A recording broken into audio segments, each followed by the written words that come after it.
China sends warplanes and ships toward Taiwan, while President Biden and Chinese President Xi hold a call to discuss the simmering tensions between the two nations. China expert and president of the Population Research Institute, Stephen Mosher, is here with analysis and his new book, The Devil and Communist China.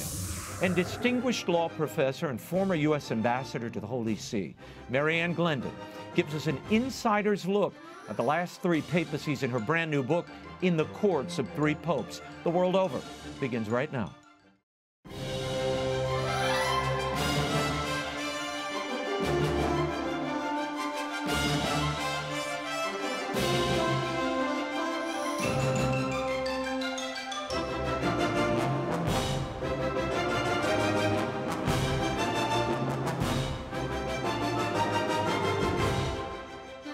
Now, Raymond Arroyo. A warm welcome to all of you joining us in the United States and the world over. If you'd like to comment on tonight's show, send me an X post. I'm at Raymond Arroyo. Let's get started. Pope Francis is making headlines this week in yet another book-length interview, this time by a Spanish journalist. The Pope praises the late Pope Benedict XVI, but he isn't quite as kind to Benedict's former personal secretary, Archbishop Georg Ganswein, and African Cardinal Robert Sarah.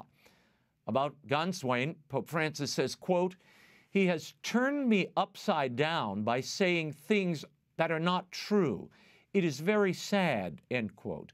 As for Cardinal Sarah, the former prefect of the Congregation for Divine Worship, Pope Francis says, quote, "At times I have the impression that working in the Roman Curia made him a little bitter."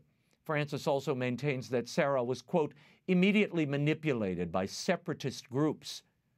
He doesn't say which separatist groups. Pope Francis also brings up the conclave of 2005 that elected Pope Benedict, saying he, Bergoglio, was used during initial voting to try to block the election of Ratzinger. It was a complete maneuver, Francis said. The idea was to block the election of Cardinal Joseph Ratzinger. Though participants in the conclave are normally bound to secrecy, Pope Francis says in the interview that popes have license to tell it. The Pope's recent memoir, Life, another interview where he goes into detail about his personal history and how they clashed with headlines at the time, it has dropped off the New York Times bestseller list. We'll have more on all of this next week with the Papal Posse.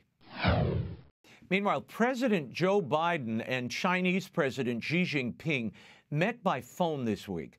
The White House hasn't released details, but called the conversation a check-in between the two leaders. But almost immediately, fallout from that check-in, dozens of Chinese warplanes and naval ships were spotted around the island of Taiwan. What was gained by the phone meeting, and is Chinese action against Taiwan coming sooner rather than later? Here with analysis is the president of the Population Research Institute, author of the riveting new book, The Devil and Communist China, From Mao Down to Xi. Please welcome back to the program, Stephen Mosher. Steve, before we get to the book, I need your impressions of this phone call between Xi and Biden this week. We don't have detailed reports, as I mentioned. They discussed apparently climate change, AI, the Russian-Ukraine conflict, and Taiwan. And no sooner was the call finished than we saw those reports of military planes and warships around Taiwan, obviously coordinating a display of force. What have you been hearing about the subject matter of the call, and what does the massing of Chinese military assets tell you about China's intention toward Taiwan? Well, China's intentions toward Taiwan remain what they always have been. That is to say that the Chinese Communist Party is determined, as it was under Mao, so it is under Xi Jinping, to recover the island of Taiwan by force if it does not simply surrender.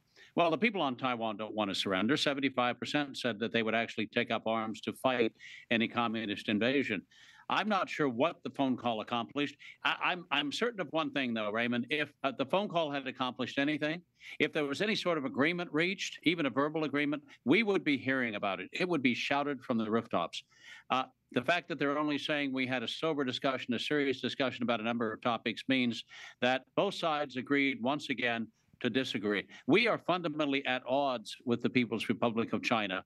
And in their view, at the end of the day, only one country will be left standing. We need to keep that in mind. Janet Yellen, she is in China this week. Secretary of State Anthony Blinken is scheduled to make a separate visit soon. Now, Yellen's message, part of it, in addition to what you just discussed, I hope, is that China is overproducing goods, particularly clean energy goods that the world can't absorb. Do you believe China's going to suddenly stop production of electric vehicles and batteries that this administration has created, mandated a market for? No, absolutely not. And the Chinese Communist Party several years ago picked 11 different areas, high-tech areas, that they were going to subsidize. And electric vehicles and solar panels and so forth are part of that package. The Chinese Communist Party provides huge subsidies to these industries, which is why they overproduce goods and undercut the market everywhere. They sell these goods overseas, in some cases, Raymond, for less than it costs to manufacture them. And remember that when you're talking about manufacturing solar panels in eastern Turkestan, what China calls Xinjiang, you're talking about basically using slave labor of Uyghur Muslims to produce the solar panels in environmentally hazardous conditions.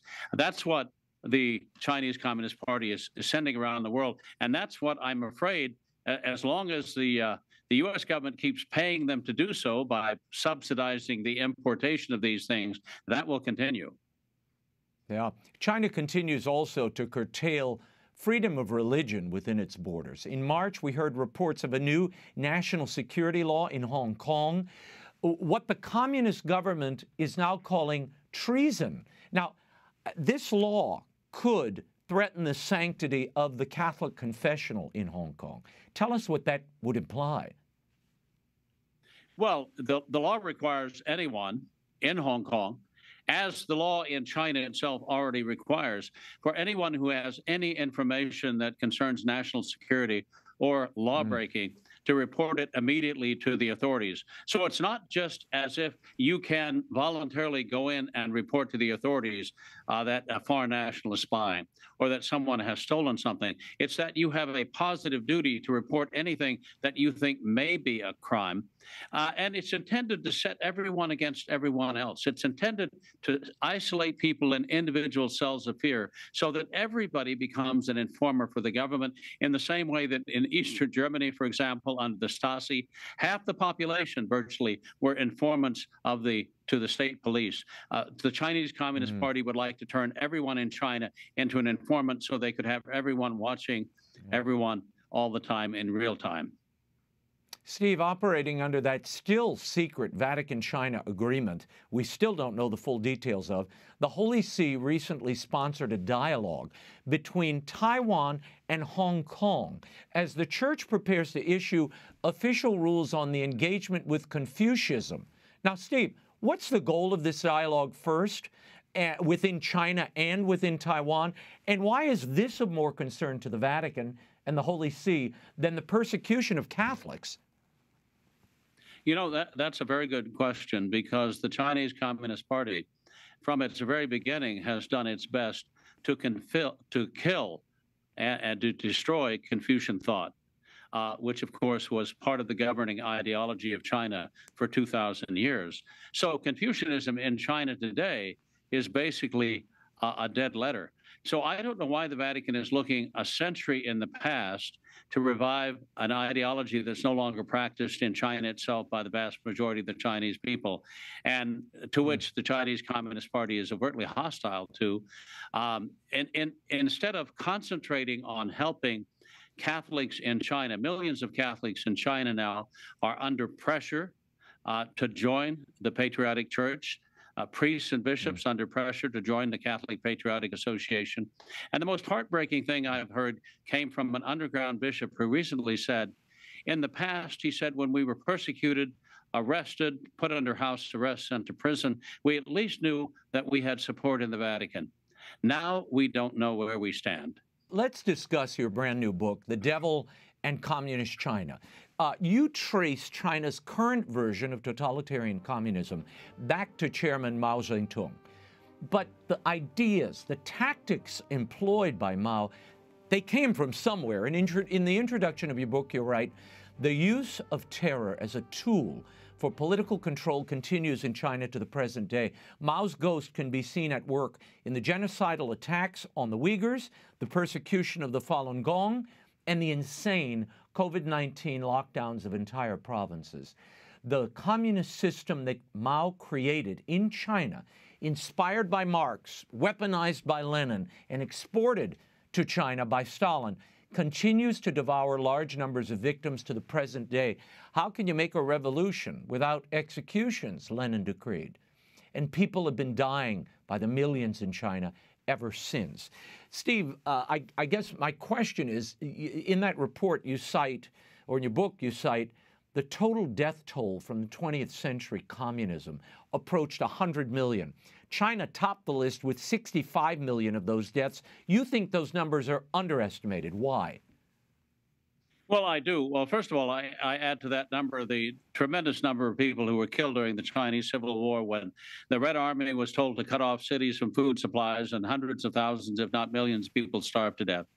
I add to that total the number of people who were killed by Chairman Mao using a borrowed knife. That's a Chinese expression, jie dao shao ren, using a borrowed knife. When did he use a borrowed knife? Well, whenever he was in a factional struggle within the Chinese Communist Party, he would betray the leader of the other red faction, the leader of the other Red Army contingent, to the nationalists so they could be killed by the nationalists. He did the same thing in the Korean War. He sent Chinese troops into North Korea to fight against our troops in Korea who had just surrendered, who had come over from the nationalist side, who surrendered at the end of the Chinese Civil War, and 250,000 of them were killed. Killing with a borrowed knife. So he was very good at that. Then there's the land reform, millions of landlords and rich peasants killed, all of the anti-rightist campaigns of the 1950s, the 50 million people who died in the famine from 1960 to 1962. And I have to tell you that Chairman Mao was one of the coldest, most calculating and callous people who ever existed on the planet. Because when tens of millions of his fellow countrymen were starving to death during the famine from 1960 to 1962, which he caused, by the way, he said, deaths have benefits, he shrugged. He said, they make good fertilizer. Now, he thought of his fellow Chinese as nothing better than fertilizer. The deaths continue. The deaths continued throughout the Cultural Revolution. And I hold him responsible for the one-child policy. Why? Because in 1958, 20 years before the one-child policy began, he declared, we need to control the production of people the way we control the production of steel and the production of bicycles. We need an Office of State Planning of Births. And that's exactly what happened 22 years later when I was in China. In the book, you say there are lessons to be learned from studying the motives and actions of Mao and his successors. You add that this book is a cautionary tale about the evil that awaits us if we abandon God and embrace evil. I'll read this little bit. We must not only recoil from Mao's embrace of satanic thoughts and practices, which brought death to the Chinese people, but also deliberately move in the opposite direction, toward the life-giving truths of Jesus Christ, who is the truth incarnate. Now, Steve, I mean, the challenge there is, how do you get there for the Chinese people? I mean, they don't really have access to pure Christianity. The Bibles are being expunged of Jesus Christ and replaced with Xi and the regime. So how do you get there? Well, I think you get there eventually by the grace of God. And in the meantime, we tell the truth in season and out of season. And that's the one thing the Chinese Communist Party is fearful of.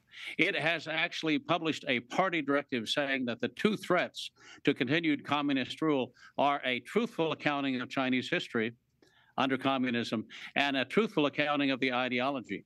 Why? Because the history is a fabrication.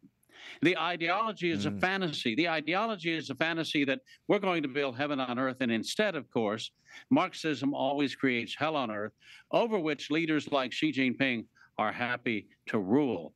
Remember that communism is a philosophy based ultimately on hatred of God and hatred of one's fellow man. And I'm not the first person to say that. And I would point out that Archbishop Fulton Sheen and Chairman Mao Zedong, who probably never agreed on anything else, both agreed that communism was an ideology based on hate. Near the end of the book, you touch on Pope Francis's secret agreement with China and the fruit of that agreement. And you also note the utter silence from the Vatican when it comes to China, the scandals and crimes of China, indeed the coddling of these bishops who are part of the Patriotic Association. And for those who are new to this, that's the government-controlled church. How detrimental do you think history will look back upon this Vatican-Chinese agreement? Well, I think it's clear, and people in the Vatican have already admitted this as well, Raymond, that the Sino-Vatican agreement, whatever good it did, is now a dead letter. Because not very many months ago, a new bishop of Shanghai was appointed without any consultation, apparently, with the Vatican at all. And months went by before the Vatican reluctantly recognized him as a licit bishop. And they did that because they said they didn't want to leave the flock in Shanghai without a shepherd. There's a question in my mind, of course, a real question about what kind of shepherd they actually got in that process. But clearly, the Sino-Vatican agreement has not fulfilled its primary promise, which was that it would be used to fill the 40 empty sees in China, where all of those people, Catholics in all of those sees, were without shepherds. That hasn't happened. Almost all of those sees remain empty today. You say in The Devil and Communist China that Chairman Xi is the true son of Mao. How so?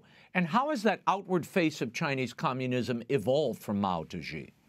Well, let's talk about Mao Zedong just for a minute, because Mao, it's very interesting, as a toddler, was consecrated to a stone god not far outside the village where he and his family lived.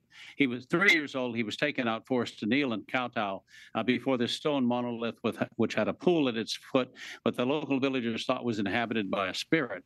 And he was rechristened at that time by his mother, the third son of the monolith, Shirsanyadze in Chinese, third son of stone.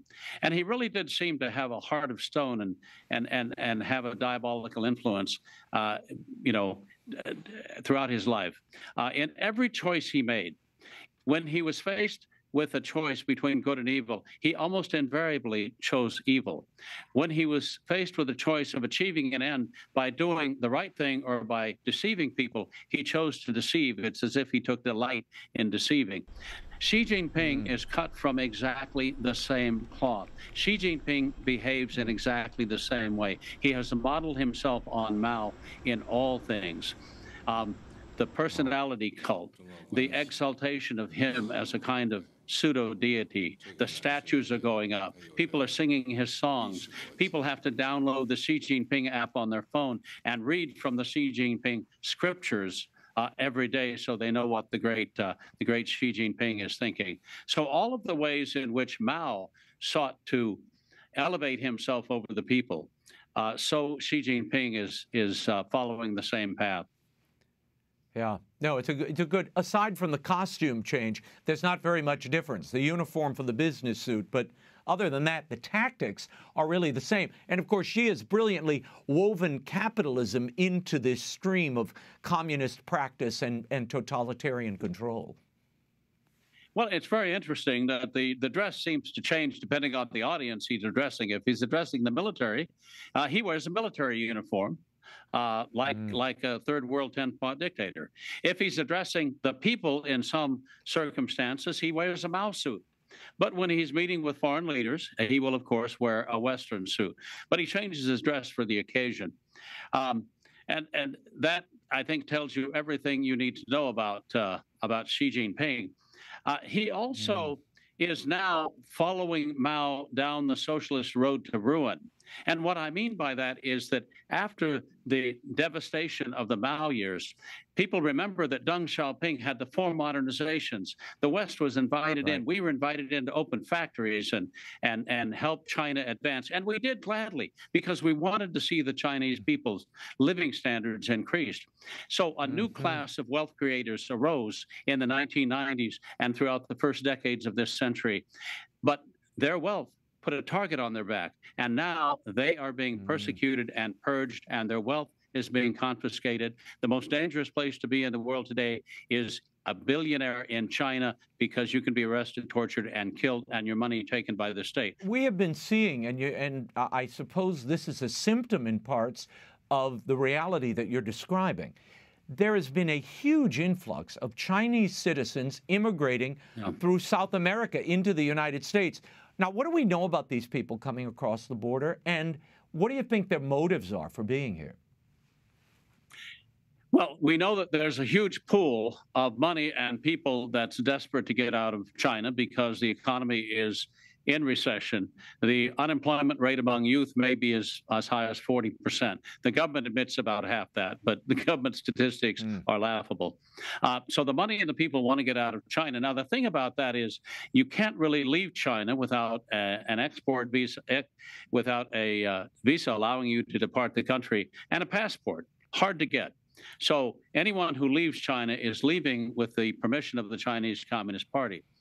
Now, last year, I understand that 37,000 Chinese came across the border, southern border, from Central America. They fly into Central or South America and then move northward with the flow.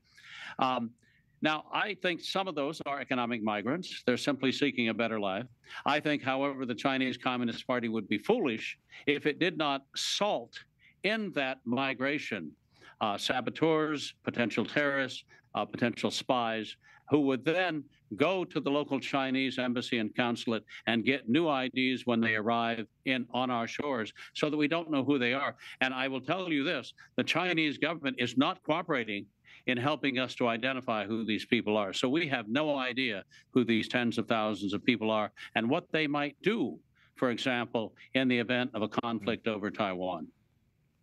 Wow. Before we run out of time, I have to ask you about a recent controversy that really arose through a report that you were a part of concerning Catholic Relief Services. On March 6th of this year, your organization, Population Research Institute and the Lepanto Institute, published a 130-page report summarizing your findings of a joint year-long investigation into Catholic Relief Services, carrying out contraceptive and abortion activities in 3 African nations. Tell us first off, what did you discover?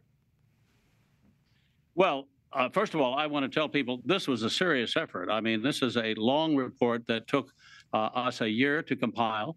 It is not something we undertook lightly. It's something we undertook in fraternal charity, basically in response to pleas from African bishops, including Cardinal Sarah, whom you mentioned in this, who will mention in next week's program, who talked about the ideological colonization that's going on in Africa, along with Pope Francis himself. We found, in looking at Zimbabwe and Cameroon and Lesotho, 3 separate countries, we found multiple problems with Catholic Relief Services programs there. I'll only mention 3. Let me first mention that CRS developed and used a manual with its own logo on the front page that promoted masturbation as a form of safe sex.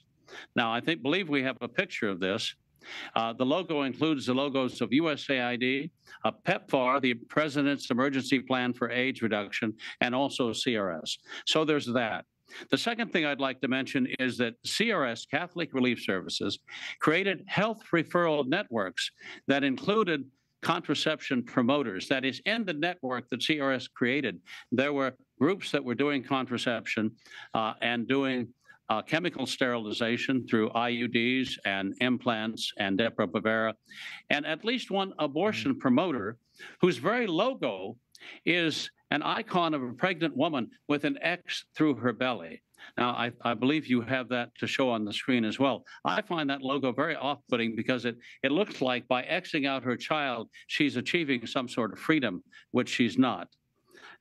If you're doing referrals to groups that promote contraception, abortifacient contraception, and even abortion, that, I believe, is cooperation with evil. The third thing I would mention that we found CRS doing, CRS was the prime implementer, the lead implementer of a program called DREAMS, which was designed specifically to ensure the increased use of abortifacient contraception.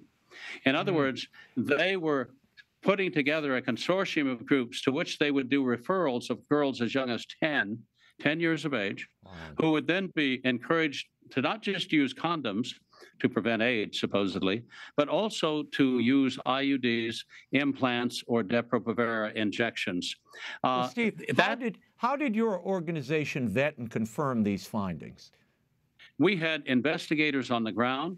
We conducted extensive investigations online and then followed up with in-person interviews in all of these countries. Interviews, by the way, that took us several months to complete. And I would say, Raymond, we have been looking at CRS programs for the last decade because there have been repeated concerns brought to us by African priests and bishops about some of these programs. So that's how we come at this.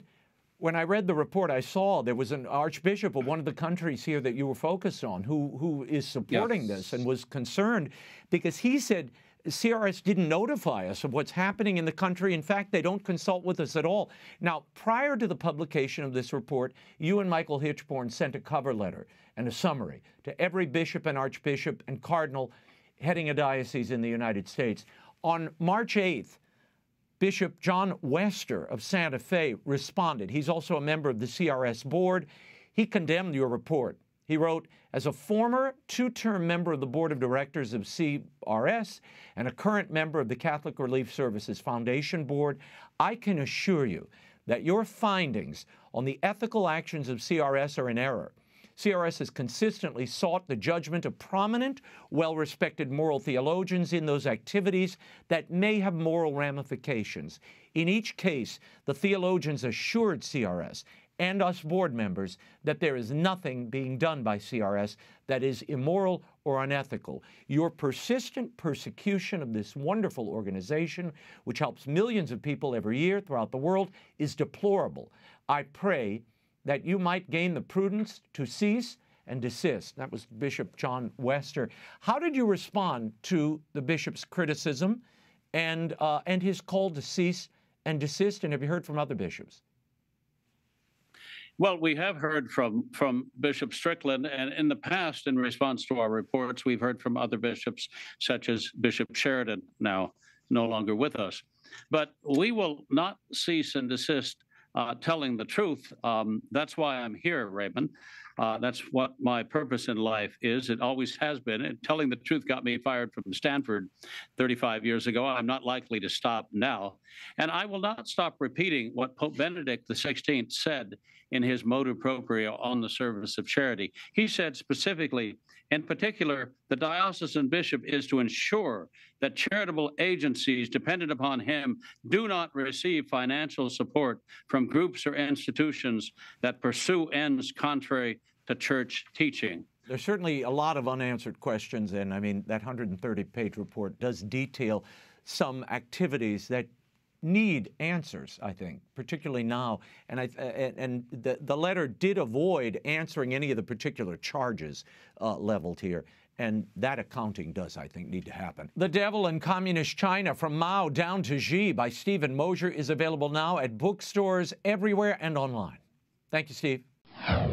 She is the former U.S. ambassador to the Holy See and the learned hand professor emeritus of law at Harvard University. She's here to share with us her new memoir, In the Courts of Three Popes, an American lawyer and diplomat in the last absolute monarchy of the West. Please welcome back to the program, Ann Glendon. Ann, thank you for being here. So delighted to see you. I want to start with your being appointed the first woman to lead the Holy See's delegation to that UN Beijing Conference on Women in 1995. Now, I remember covering the Cairo conference just before this, and the Holy See really took on the United States over abortion and contraceptive policy. Before you leave for that conference, John Paul II told you that you would be a voice for the voiceless, and then he gave you some advice. What did he tell you? Well, one thing he said presciently was that if you run into difficulties over there, try going over the heads of the conference to the press.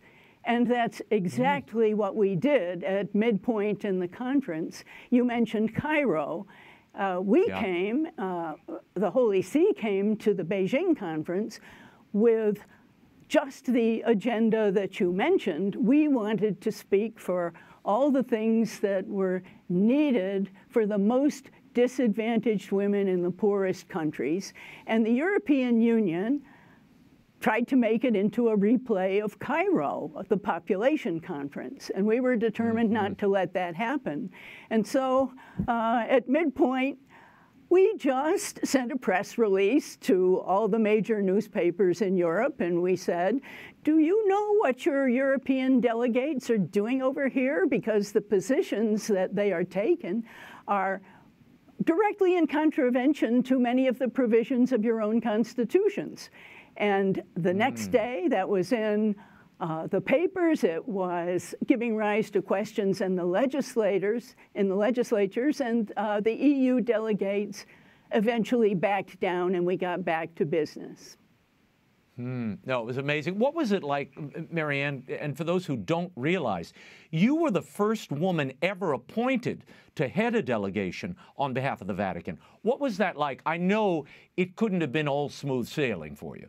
Well, you know, I think that it was part of one of the many things that John Paul II wanted to do during his time as Pope, and that was to not only speak about women, as he did on so many occasions, but to model a certain way of dealing with the roles of women and the roles of the laity. And I think that modeling, not only by appointing me, but many other women to major posts in the Holy See, I think that was his way of communicating to bishops and priests all over the world. And he issued a famous letter at the time of Beijing where he said, I call upon all members of the clergy to re-examine themselves about their vision of women, and if necessary, as a demand of their faith, imagine that, as a demand of their faith, to adopt more positive attitudes. And I think as a result, we have now generations of priests and bishops who, like John Paul II as a young man, who have grown up with women, went to school with women, had friends with the laity, and women and men, married and single in the laity. I think that that effected a great transformation in the church. And Mary Ann, you go on to be appointed after the Beijing conference and before. I mean, you were on the Pontifical Academy for Social Sciences, Pontifical Council on the Laity, the General Committee for the Great Jubilee. You're even invited to the Synod for America, which I remember covering, and you recount our dear friend, Father Richard Newhouse, who was seated just in front of you at that synod, who said, not since that year in 4th grade under Miss Woodward have I experienced such tedium. How did that synod differ from the synods we've been seeing under Pope Francis? Well, for one thing, everybody had a chance to talk. And everybody did talk. That's one reason why Richard said, I was sitting right behind Richard at that synod, and I could tell he was bored out of his mind. And he wrote that whole book while he was sitting there.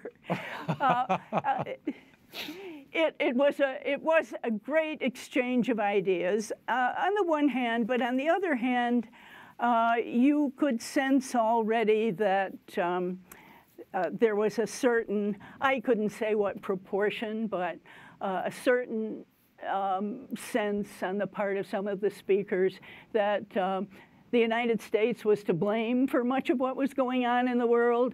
And that was a kind of preview of attitudes that we would encounter later on. You interestingly title each of the sections of your book, and of course it's in the title of the book itself, you know, it's in the court of John Paul II, in the court of Benedict XVI. How is it a court, Mary Ann? I mean, to the general viewer, they don't think of the Vatican as a court. But how is it a court, and how did you discover that? I use that word very deliberately because after a while of serving the Holy See in various capacities, I came to see that it was impeded in achieving many of its aims as an international actor and as the central government of the Catholic Church. It was impeded from reaching its potential by an internal culture. Let me say a little bit more, but it was a court culture. It had remnants of medieval courts, but it also had a pervasive attitude of, how should I put it, an attitude of somewhat of relaxed attitude toward laws and rules. Let me put it that way. And my first hint of that was on my very first trip to the Social Science Academy, when I noticed that reimbursement for travel came in cash. This is 1994. Reimbursement in cash in little white envelopes on minimal documentation. And I said, and then, you know, as time went on, it came to me that most priests have nothing in their background and training that really equips them to manage the finances of a large organization or much less a sovereign state. And then add to that the style of governing of John Paul II and Benedict XVI was to leave everything, the internal affairs, to leave almost everything entirely up to trusted subordinates. And sometimes that worked out very well, but at other times, some departments and dicasteries became little fiefdoms. And so it was an unusual bureaucracy, the bureaucracy of an absolute monarch, but an absolute monarch who kind of created smaller monarchies. And that was a recipe for trouble, especially where finances are concerned. And it led to many scandals.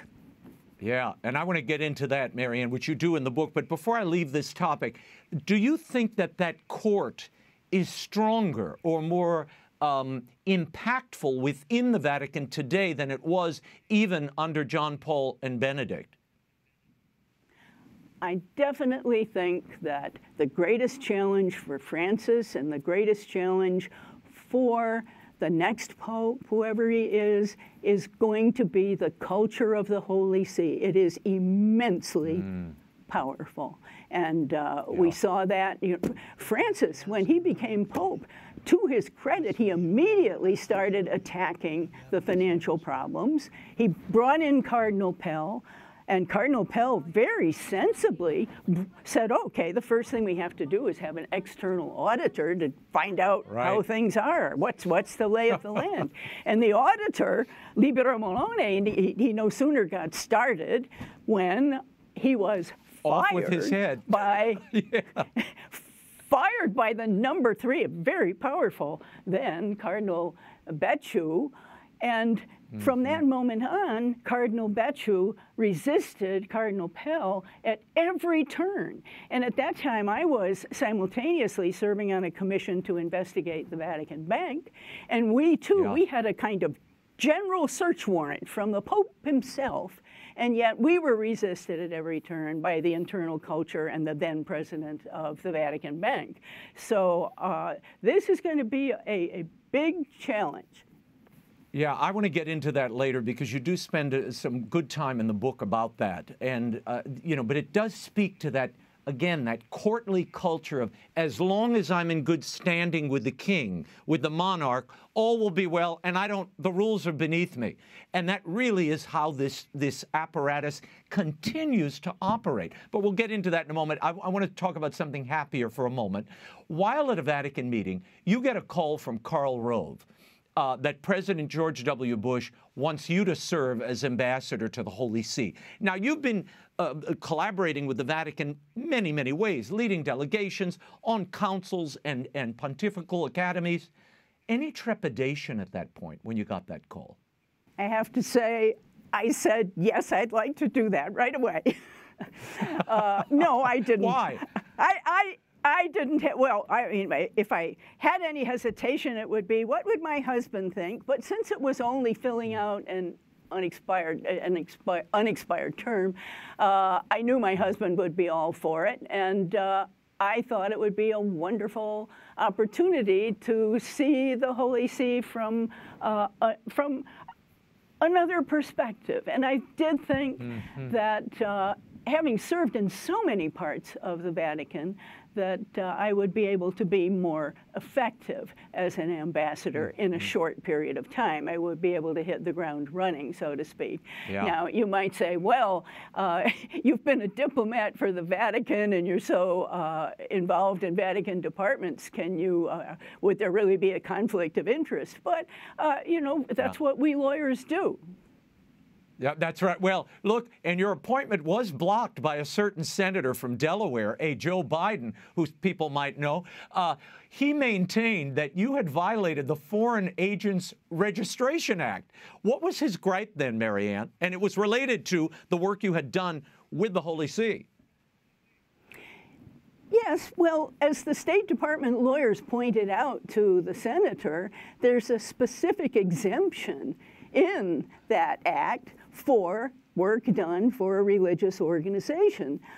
So I think the real reason I was blocked was, I say nothing personal, it was simply that it was close to the election and he didn't want to approve any leftover nominees.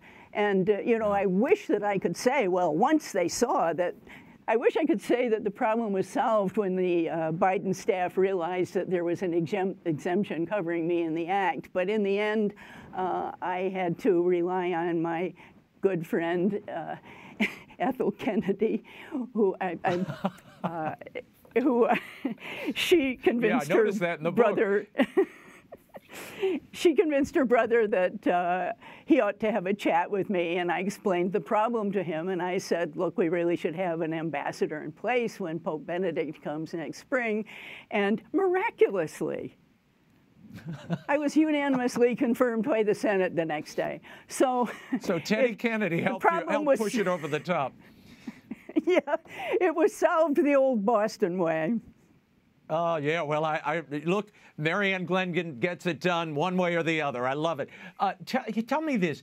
You thought, because of your experience with the Holy See, that this would give you a leg up, if you will, and an ability to see it from a different perspective and hit the ground running. Is that what happened? Yes, I would say it was. It was a period of very good relations between the United States and the Holy See. The previous disagreement over the Iraq War was ended because the Holy See was now worried about the consequences for religious minorities if the U.S. should suddenly withdraw. So that on an official level, the relationship was good. And then there was this surprising friendship between Pope Benedict and President Bush. They really liked each other. No one could understand it. They were so different in so many ways. But my theory was, at least in part, that President Bush, thanks in part to Richard Newhouse, spoke Catholic, if you know what I mean. And I think that appealed to Benedict. In any event, they had three, this was unprecedented, they had 3 meetings in the space of a little over a year. Yeah. What was the most difficult part of being ambassador for you, ambassador to the Vatican? Well, this may seem trivial, but as I was told when I had the training period in Washington, forget about privacy. And I didn't really know what that meant until I got over there. And of course, I was used to going to Rome and freely walking around and enjoying the city. And it was a little disconcerting not to be able to move outside the official residence without 2 armed policemen. So I would say that represented quite a change for me as an academic to be so hemmed in. Yeah. Tell me, what was the transition like? Because you had a front row seat. What was that transition like between John Paul II and Benedict? And what impact did it have on the Holy See itself? Neither, as you mentioned earlier, were great administrators. They kind of deferred that to others. Well, it was a beautiful moment in a way. The funeral and Benedict's words, It was, I think anyone who was there or who saw it on television was astonished by some of the things that happened. I mean, we were sitting there and the Mass was coming to a close, and suddenly a gust of wind came along, and the Bible, which had lain open on the coffin of John Paul II, suddenly shut. It was just, there were thousands of people who saw that happen. It was just amazing. Yeah, it was beautiful. It was a beautiful moment. It was beautiful, and in some way, I think we Catholics have been spoiled. We don't realize how lucky we were to have lived in a time when we had a pope who was both a philosopher and a major figure in the great events of the late 20th century, where we saw the seemingly indestructible totalitarian regimes fall. And then he was followed by another great pope who probably, I'll just guess here, probably someday will be considered a doctor of the church. It was an astonishing time.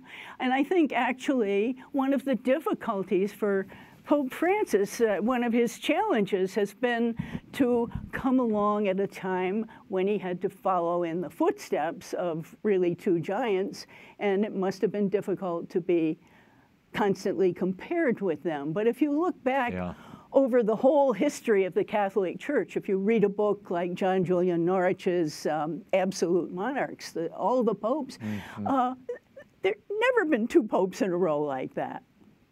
No. No, it's a very rare thing in church history. And I want to get to more of this later, but while we're on this topic, Pope Francis promised when he assumed the throne to reform the Curia. Indeed, that's why a number of electors elected him, to reform the inner culture of the Holy See itself. Has he, in your estimation? I mean, he's abolished the Pontifical Council for the Laity. He's appointed some opponents of life to the Pontifical Academy for Life. Your thoughts on his refinements of the Curia? Are they refinements? To his very great credit, when Pope Francis became Pope, he acted immediately on both of those fronts.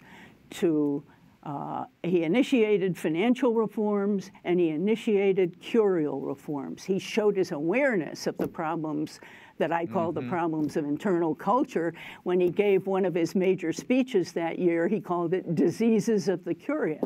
And he set in motion from the very beginning both immediate incremental reforms and a commission to prepare a new constitution, which went into effect in 2022.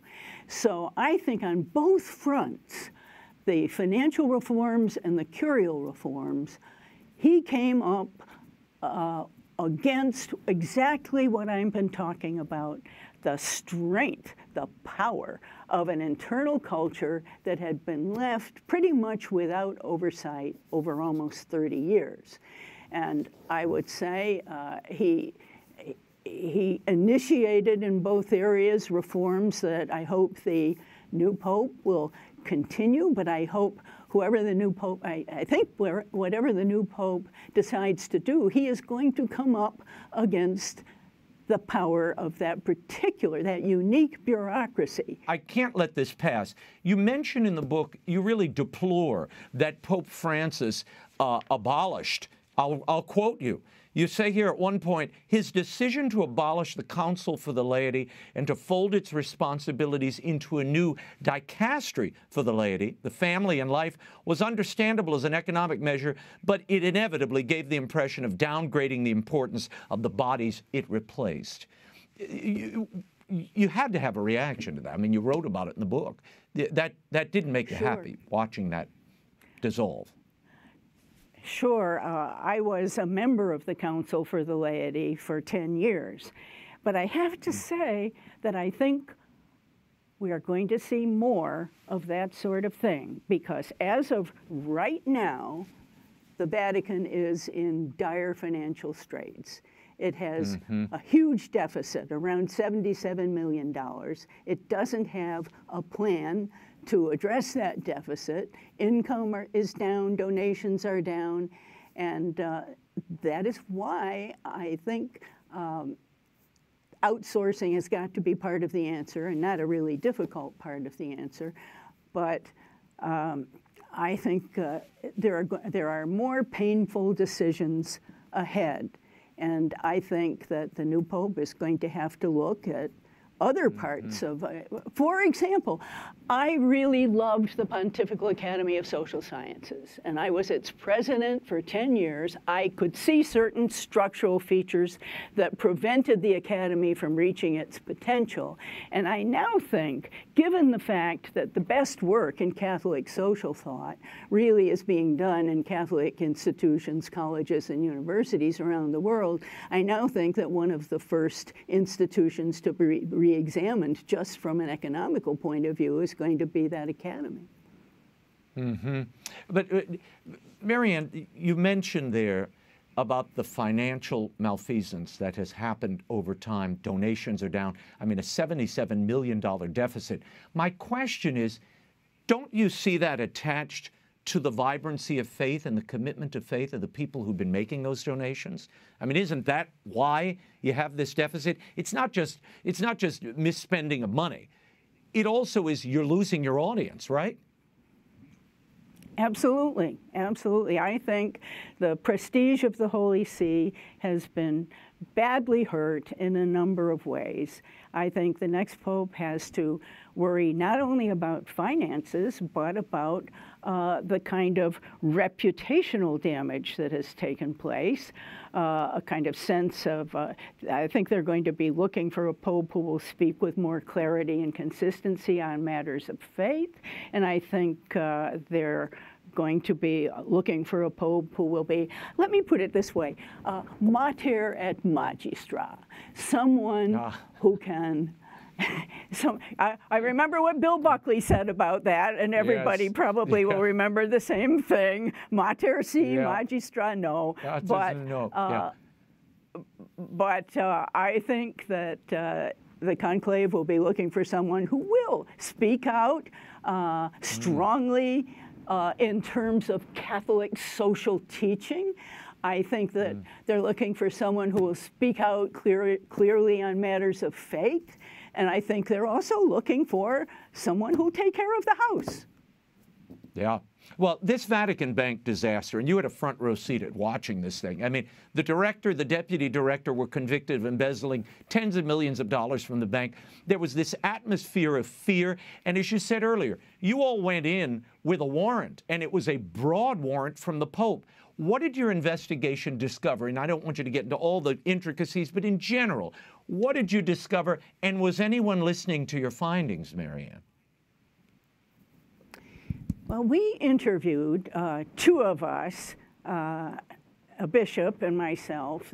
We interviewed nearly every one of the 115 employees of the Vatican Bank, and they were terrified. Even though we had in the papal document, we had absolute guarantee that nothing would go beyond Bishop Arrieta and myself, they were terrified of speaking to us, of saying anything to us. And that in itself was data, that this atmosphere of fear in the Vatican Bank. And as far as corruption is concerned, of course, that whole story is well known. And I was able to report to Cardinal Pell when he arrived in 2014 about the internal situation at the Vatican Bank. I think there are still problems of morale in the Vatican Bank. The Vatican Bank has certainly made some progress, but I'll just tell one story, which is a matter of public record, that imagine this. This is the new board of directors of the Vatican Bank. And I arrived that year, I think it was 2014, I arrived as one of the new directors, and there were only 5 of us at the beginning. It is a small board. And a month after I meet my colleagues, one of them goes on trial in Germany for financial felonies. This is the Reform Board. It's unbelievable. How does that happen?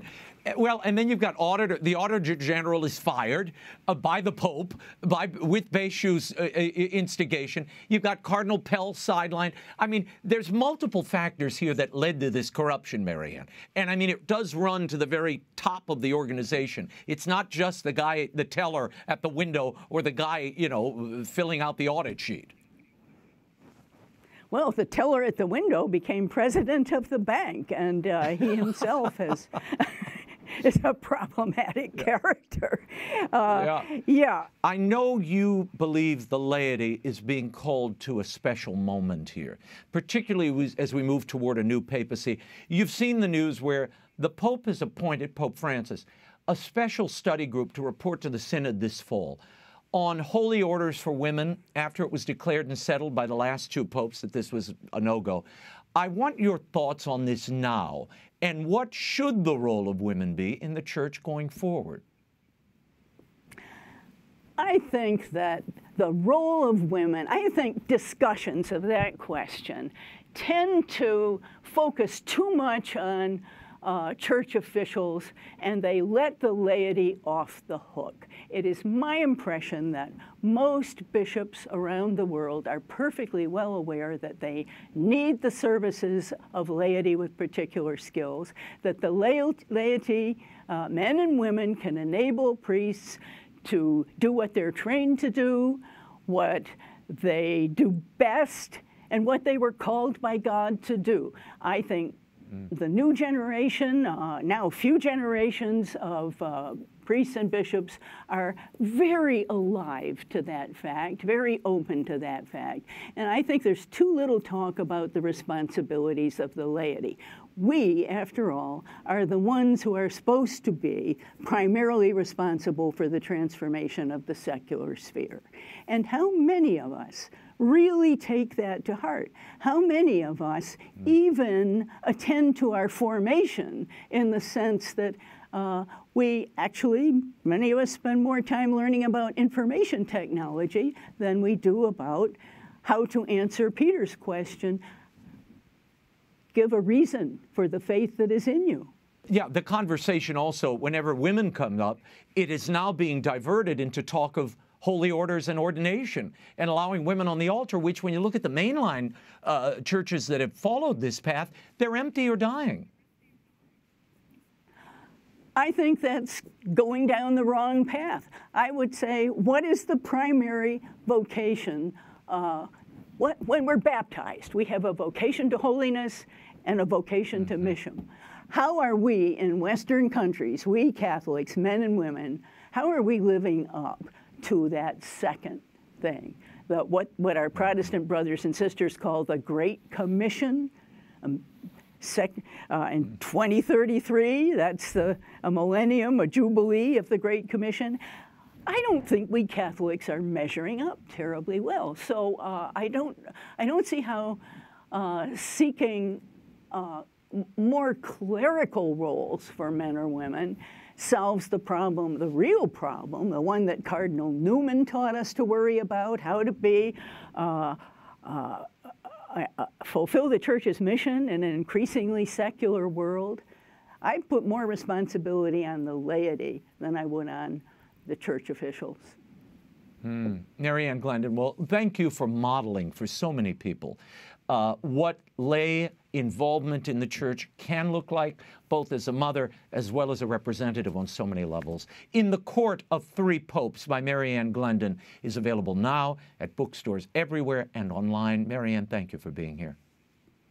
Thank you, Raymond. That is all the time we have for now. Be sure to catch us next week. Until then, we'll be scouting the world over for all that is seen and unseen. On behalf of the staff and crew of EWTN News, I thank you for watching. I'm Raymond Arroyo. Bye now.